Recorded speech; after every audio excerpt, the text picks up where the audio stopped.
You probably did it, Shira. Hey guys, it's Anna. I'm here and I just wanted to share with you a couple orchids that I have blooming. This one is, oh, let me get the tag.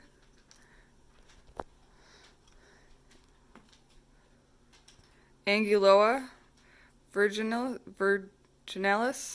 Um, this smells exactly like the eucalyptus that I just got, so it's very mentholy. Um, it I got last year from the Mid America Orchid Conference. It put out two blooms for me, so I think that's pretty good. It's also sending off its new growth. I need to water it a little bit more, as you can tell by the slight accordion leaves. But this thing is just so darling. Let's see if I can get it to do it without. Well, anyways, it's got one of those hinged. There we go.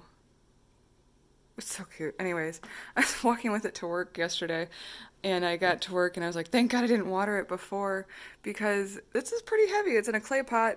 Moss filled with water is obviously a lot heavier, but I am absolutely in love with it. If you cannot have a large size plant, I would suggest not growing this.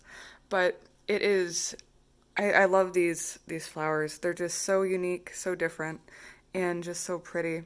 They are more of a dormant orchid. I do water it, uh, quote unquote water it. I do once a week in the winter give it some water. That way it stays, it doesn't die, basically. If I had a greenhouse, I'd probably not water it once a week. Once these flowers kind of fade off, I will be putting it outside where it will be much happier. I'll probably just put it outside sooner, honestly, because I mean, the thing is going to get massive soon. I'll put some of Osmocote on top of it as much as I can, and it's also growing uh, a little thing here.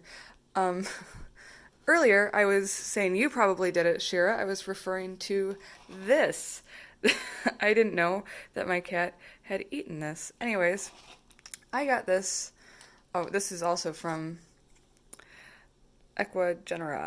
I got that, like I said, in 2018. Pretty cool. So, I got this for helping out Bill, and my cats have decided that it is awesome to nibble on, I guess. It's a little oncidium type.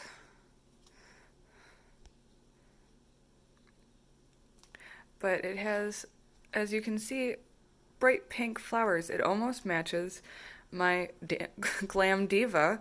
Um, Very cute. I guess it can put off a big spray of flowers, but it is a cute little thing. I'm not sure.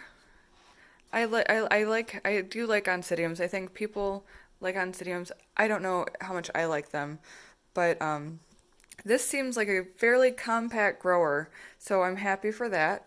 It won't get very tall, but it will put off a bush spray, I guess. I didn't see it in the orchid display, but I just wanted to share with you those two orchids.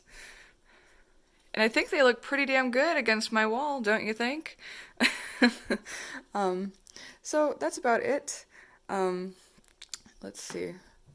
Yeah, other than that, Fred Clarke was at our meeting last night. He did a talk about being an 80% grower, which was fascinating. I took lots of notes, and I have to learn how to give up on an orchid when something's a lost cause versus not. But I like rescuing orchids.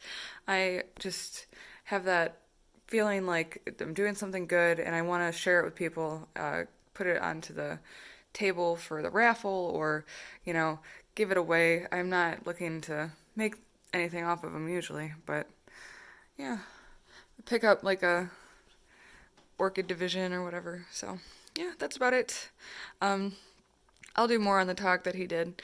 I really fell in love with the part that he was talking about was being an orchid curator and, you know, seeing the same thing over and over in your collection is, you know, dull, I guess. Picking up new things, learning what you're good at growing, and finding new things. I mean, what's what we're all here for. It's what we all like to do. We like to be the one to see it first or see it in our society. We have it, we grew it, we did it, we conquer it. And then you can share it and you can share your knowledge. Like I was talking to him about how he was saying like to someone, I was like, in Ohio, if you grow in your home catasetums, I wouldn't say I water them year round, but I keep them in clay pots, not only because they can get really top heavy and I put them outside, but in the winter, I can water around and the clay will absorb the water and it'll like help it breathe and it'll help it keep it humid. Um, so he found that interesting, I guess. So it was super awesome to meet him. He was super nice. I got a couple things from him, Sarco and a Paphiopedilum. So I'll share with that in another video. All right. Thanks for listening, guys, and you have a great day. Bye, family.